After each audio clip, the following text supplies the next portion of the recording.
país no ofrecía sino hasta tercero de primaria, porque se daba la situación que se da en el mundo entero, donde hay baja densidad de población, de las escuelas que en ese entonces se llamaban unitarias, que yo las llamo más multigrado, hoy en día mundialmente se conoce más como multigrado. Entonces yo me puse a investigar qué hay en el país, y efectivamente había cosas interesantes, pero que no podían impactar la política pública. A mí me interesaba desde el comienzo que cualquier cosa que hiciéramos se pudiera hacer en las 34.000 escuelas rurales, porque eso de hacer un proyectico en 10 escuelas, pues muy bonito científicamente, pero de escasa potencialidad para ir a gran escala. Y la ambición nuestra era cómo poder universalizar la primaria en el país. Entonces comencé a trabajar entre los diferentes, conocer lo que hay y buscar consensos. Dicen que a veces las mujeres tendemos a ser más cooperativas, ¿no? A buscar consensos. Eso no era fácil porque cada uno tenía su verdad propia, ¿no? Ahora, nada de esto era nuevo en la filosofía de la educación. Estas son ideas de la pedagogía activa que se conocen hace muchos años, pero vaya a ver, pónganlas en la práctica, ni siquiera en los colegios de estrato alto, ¿no? Entonces, el reto para mí es cómo diseñábamos algo que se pudiera replicar a gran escala. No en 10 escuelas, sino cómo llegar a impactar la política nacional. Y eso, la gente cree que eso es fácil, eso es dificilísimo. Uno tratando de hacer cosas en un ministerio donde todo el mundo, nadie cree en las cosas que uno quiere hacer de cambio. Uno quiere hacer un cambio en el país, pero cualquier cosa que uno quiere hacer tiene que ser viable. Yo pensé en 3 cosas. ¿Cómo logro convencer a la gente que toma las decisiones políticas del Ministerio de Educación? Yo era una peladita y joven, técnica. ¿Cómo hago para convencerlos a ellos? Entonces, algo me sirvió la sociología. 1, que hubiera evidencia demostrativa, que yo pudiera mostrarle a la gente las cosas, que tengan imágenes visuales, porque cuando uno ve, uno aprende. Cuando uno escucha, no se le queda mucho. Entonces, yo necesitaba ejemplos, escuelas demostrativas, para iniciar el cambio, porque aquí ya no es la innovación per se, sino cómo introducirla, porque hay muchas innovaciones en el país maravillosas, pero no pasan de 10 escuelas. Entonces, lo primero era que hubiera efecto de demostración. Lo segundo, lo poquito que me quedaba de la sociología, era que tuviéramos evidencia científica empírica, que cualquier cosa que yo dijera, pudiera yo tener datos detrás. Y no solamente eso, sino que fuera viable. Viable o factible. ¿Qué quiere decir eso? Viable técnicamente, que cualquier maestro lo pueda hacer sin tener un PhD allá en la mitad de la selva, en el Putumayo.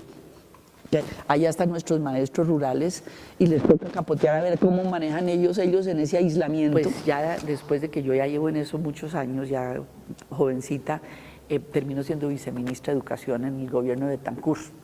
Esto ya es historia patria para muchos de ustedes. La fundación quedó chiquitica y como con 3 personas, no era más, era más el nombre que la organización. Pero entonces, ese cargo estaba desde Bogotá, entonces eso me ayudó muchísimo como asesora de educación para América Latina y el Caribe de UNICEF, del Fondo de Naciones Unidas para la Infancia. Entonces fue una plataforma buenísima, la aproveché porque así pudimos formalizar y hacer escuela nueva en más países. Pero entonces cuando yo comienzo a ver que nace en otros países y aquí se nos cae, entonces yo dije, no, yo no puedo dejar morir esto aquí. Esto ha sido un proyecto de vida, no solamente mío, sino un proyecto de vida colectivo de muchos maestros maravillosos que nos han acompañado en todo este proceso, como un movimiento.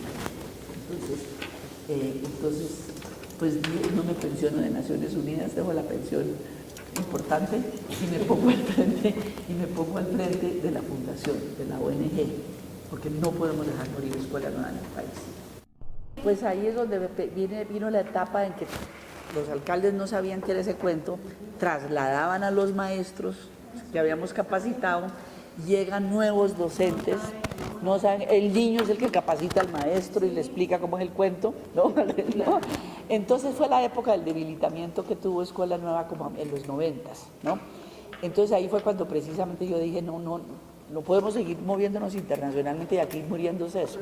Entonces fue cuando nos pusimos otra vez al frente de poder ver, por lo menos en unas regiones, que la cosa no se nos fuera a debilitar.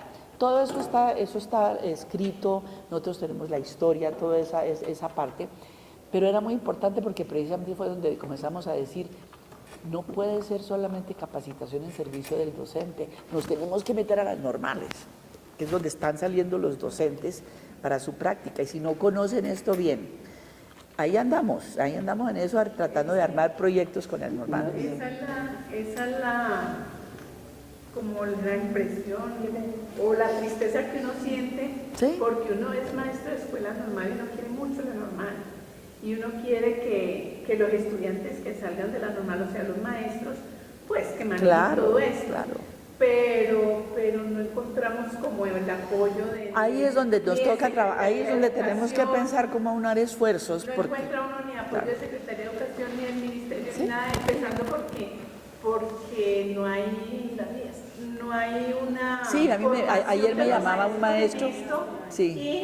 Y las guías, o sea, en toda escuela normal tenemos que hacer, deberían llegar a la escuela normal. Tenemos que hacer llegar a las escuelas normales. Yo creo que ese es el reto más importante. Claro. Uno que ha estudiado escuela nueva y que... Claro. Por ejemplo, yo iba a las escuelas demostrativas y saber uno que va con sus estudiantes a la zona rural y que no encuentra nada de eso, porque son maestros nuevos, claro que pero nunca les han vuelto a dar una capacitación. Entonces ahí es donde viene, entonces uno es a convencer a los benditos secretarios, señores, inviertan otra vez en esto, inviertan en la capacitación, asegúrense que haya el material adecuado. De hecho, este es el trajín, pero las normales para mí son en este momento, y yo digo qué ironía, mi mamá fundó normales, pero para mí es el eje de todo. Hace poco Ashoka, que es...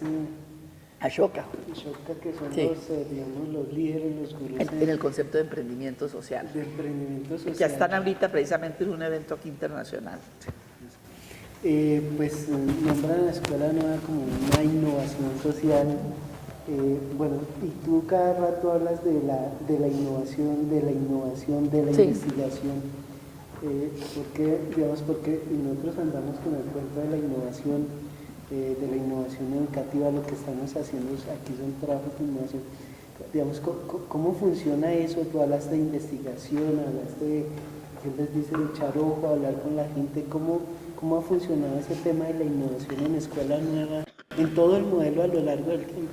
Pues yo creo que lo esencial es, el concepto de innovación es cambiar un paradigma, ¿no?